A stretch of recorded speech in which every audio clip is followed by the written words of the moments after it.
নিলামের পরেও 3টি দলকে ক্রিকেটার বদল করতে হয়েছে। উমরান মালিক চোট পাওয়ায় কেকেআর দলে নিয়েছে চেতন সাকারিয়াকে। সানরাইজার্স হায়দ্রাবাদ ব্রাইডন কার্সের জায়গায় এনেছে ওয়ান মুল্ডারকে। এবার ভারতীয় ক্রিকেট বোর্ড নতুন নিয়ম আনলো IPL 2025-এ।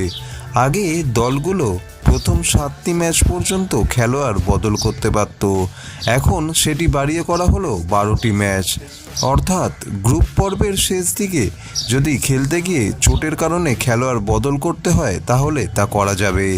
তবে যে কোনো ক্রিকেটারকে পরিবর্তন হিসেবে নেওয়া যাবে না, কেবলমাত্র নিলামে থাকা কিন্তু দল না পাওয়া ক্রিকেটারদেরই নিতে হবে। বিদেশিদের বদলে বিদেশি ক্রিকেটার এবং দেশিদের বদলে দেশি খেলোয়াড়কেই নিতে হবে।